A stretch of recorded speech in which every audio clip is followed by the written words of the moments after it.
It's a brand new day. Hey. Wake up every morning and say, it's a brand new day. Hey. Take a good day, make it great, okay? 'Cause if you got some lemons, make some lemonade. Yeah, taste those. Hey everyone, welcome to the Garden Diaries. Hey. Hi Megan, how are you? Good. How are you today, Brittany? I'm super excited to be here with you. I love spending my Friday afternoons with you. Same. Welcome, y'all. We're so excited to have you joining us. If you haven't already, please like and share us on social media, the Garden Diaries on Instagram and Facebook. We'd love to have you a part of our family just to keep up on updates. And when we drop a pod, which we drop every Wednesday, we'd be super excited for you to follow us. Absolutely. And share with all your friends. So today's really just a little teaser. Hopefully you're watching this and you're like, I want to know more. Do you want to know more, Megan? I do. So tell me. So this podcast is actually something that Megan and I have been talking about for a very long time. I've had this on my heart for a long time. God's been really speaking to me, telling me that we really needed to start something for women, that they could come and share with us. We can cry with them, we can laugh with them, and we can spend time with them. And when I was really praying about this, God told me that I needed someone to do this journey along with, and he put Megan on my heart. And Megan and I have really similar stories, which you'll get to hear if you continue to listen to our podcast. And so I thought, what better way than to reach other women than with someone who I admire, love, and adore as her. Don't make me blush.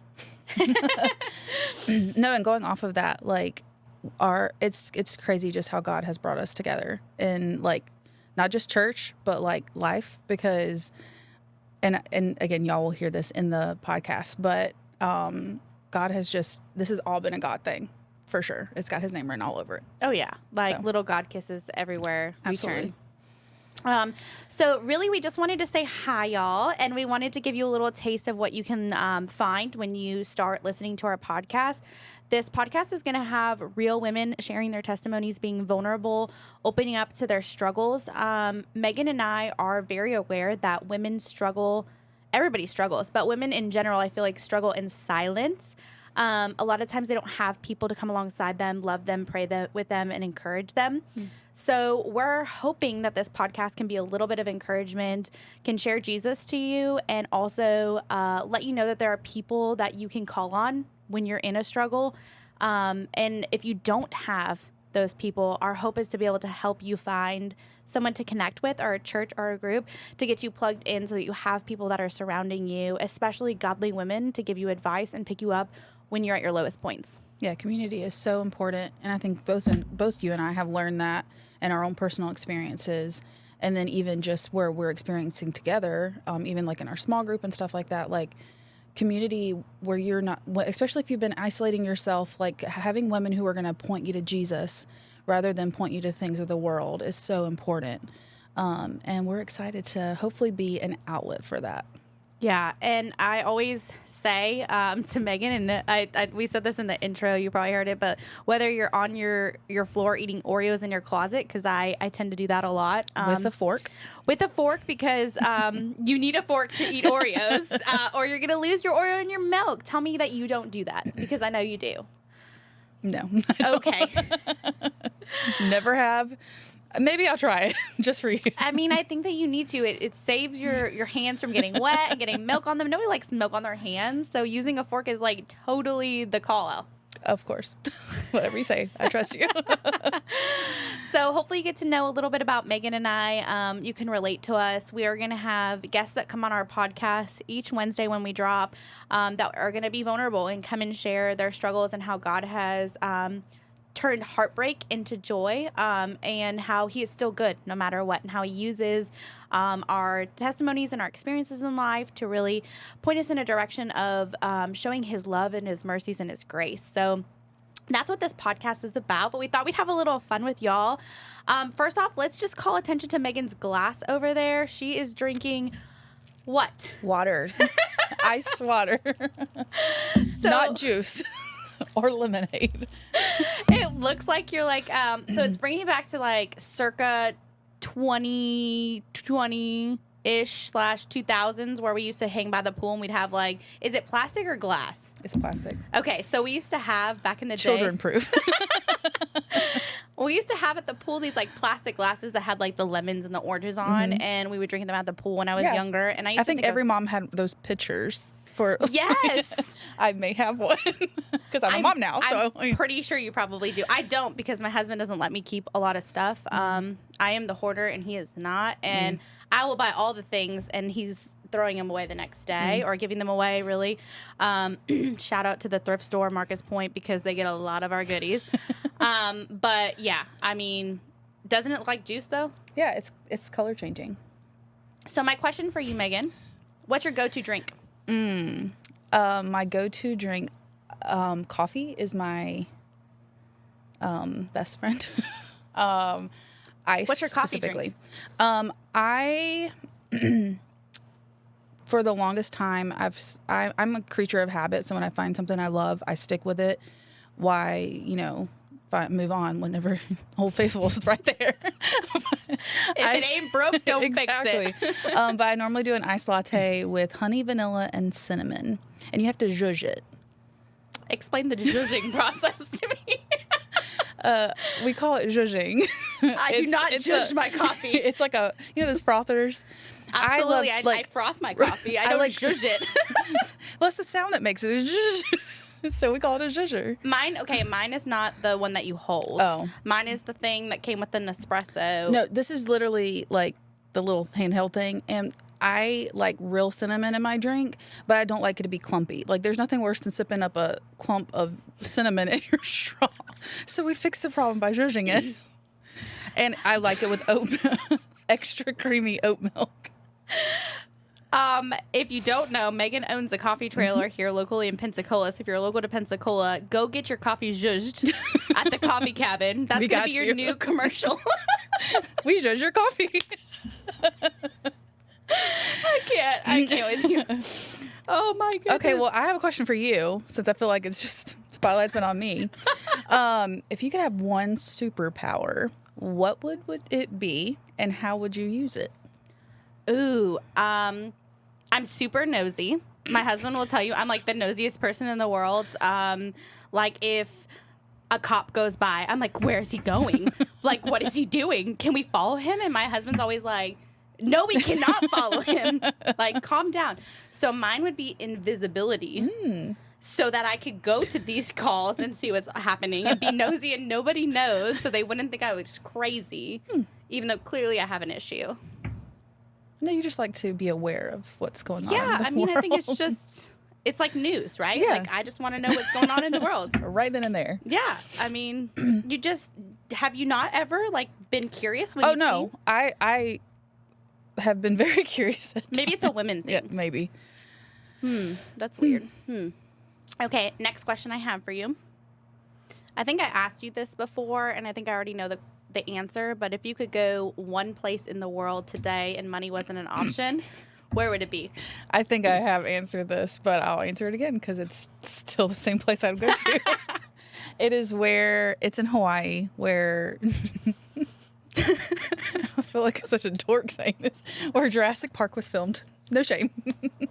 Megan loves dinosaurs. Even though Brittany doesn't think they exist. This is right. Or ever existed.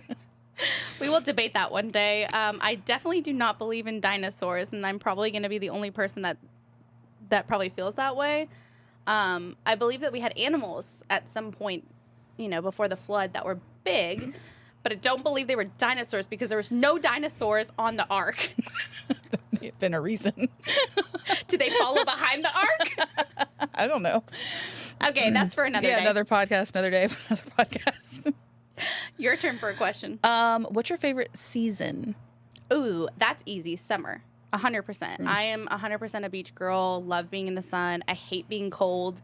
My husband's from Colorado, and we've visited when it snowed, and it's so depressing because it's just like cold and dreary, and you have to like go outside and get wet and get in your car. It's just no thank you. I would rather be hot all day long. Okay. What's your favorite season? Fall. Not winter, not summer. fall. Because I don't like to be like, I don't like snow. Yeah. But I don't like to be sweating so badly that I feel like I'm going to pass out and die. But fall, I feel like, is that happy medium. And it's, or spring. Really, it's either one of those because they're both kind of like in the middle. Spring is a little bit more happy because it's more sunny. I wish I could get like tan like I do in the summer, but not with it being so hot. I feel like I am more anxious when it's cold. I don't like winter. I feel like when they say seasonal depression, that's a real thing. I agree. Like, I want to be in my closet. Yeah. I do like wearing crew necks, though, and you can't really wear those in summer in Pensacola unless you're at church when it's cold because the AC's on. Sometimes it doesn't work, though. Exactly. So I'm just kidding. We do have AC, so please come visit us at church because you will be nice and cool. Okay. I got a couple more questions for you. Okay. You ready? Mm-hmm. You sure? I'm sure. Now you're making me nervous. If you could meet one famous person, dead or alive, who would it be?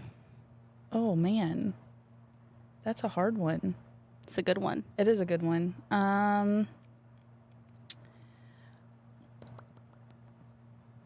I wish that I could. Oh man, we should have prepped these questions because that's a You're really, really hard welcome. one. Hold on. I really like your nails, by the way. I like thank that you. color a lot. Thank you. I really enjoyed. I know this is going to sound weird. I'm not a history person. It's all my husband. But I really did enjoy studying the Holocaust. So Anne Frank, I think, would be a person I would want to just chat with. I think it would be good to just hear her story. Yes. Even though we heard her story. Yes, but from her, face to face. From her face to face would be a really, I think, eye-opening. I think I'm surprising myself for saying that because. Yeah, that was not what I was expecting. Yeah, me either. But you put me on the spot. You're welcome. Let me ask you a question. What is your favorite song from your teenage years? Oh, no. Yeah, see? Like appropriate one? Well, I would hope so. Okay, you got to remember I didn't find Jesus until like I was in my 20s. So back in the day, like we rolled up in our BMW with our subwoofers. So we talking What like was that? your favorite song from when you were a child? Before But I'm probably going to say something like Nirvana or Pink Floyd because that's all I listened to with my dad. Okay. So, this is a good one. So my dad was a huge Pink Floyd person. Here I am talking about Pink Floyd, right? We're not sponsored by Pink Floyd, and I don't have their permission. But the song Money by Pink Floyd, he would play in the car every time I would get in from school. So it reminds me of my dad, that song. It's not appropriate, so I don't condone it. But that would be a song that, like, brings me back to my childhood. That's good. What about you? I was a perfect person in Please. I actually... similar, like listening to the things that my dad listened to. He was a big Beatles fan, so anything by the Beatles, he would roll down the windows and belt it. Because apparently, like back in the day, he sang in little boys' choir, like when he was a child. So I don't know, and so he would belt it out from his lungs, like or Yellow Great Balls Submarine? of Fire. Oh, So yeah, but anyways, awesome. Well, my last question for you: what's your Bible verse for your life, or your favorite Bible verse? Philippians 4:13. I can do all things through Christ who gives me strength. That's a good one. Yeah, because I tend to put a lot of trust in myself when I shouldn't. And it's a great reminder that I am nothing without Jesus and that I need him for anything. I need for strength for anything. So what about you? Good. Jeremiah 1:5 is our family verse, and it is, I have known you before I created you in the womb. And it goes along with, obviously, our story as we adopted our son, and our son is adopted, and God knew his story before he was even created in the womb. But also, I think it goes to us. He knows our plan. He knows our path. It's already written, and sometimes we try to take that away from him. But that is our family verse, too. It's good. So hopefully y'all will join us on this journey. We're really excited for you to come along with us in the Garden Diaries. We have some really great guests planned. You're going to hear some amazing testimonies, and I think you're going to be able to take away some points and just feel like you have a community of women. You can message us on our Instagram if you ever need to chat or you want to find somewhere where you can get plugged in. If you're local here in Pensacola, we know a great church. But if you are not local, we can help you get plugged in. But Megan and I's hope is that you just come alongside us, listen with us, spend some time being in fellowship with women that, want to come alongside you, love you, encourage you, and uplift you. And we just want to share in the struggle. Like, we're all in this together, and we want to be there for you, love you, pray for you. Like so many women have come alongside us and done that for us. So, yeah. Well, hopefully we'll see y'all soon. Thanks for joining. see ya. It's a brand new day.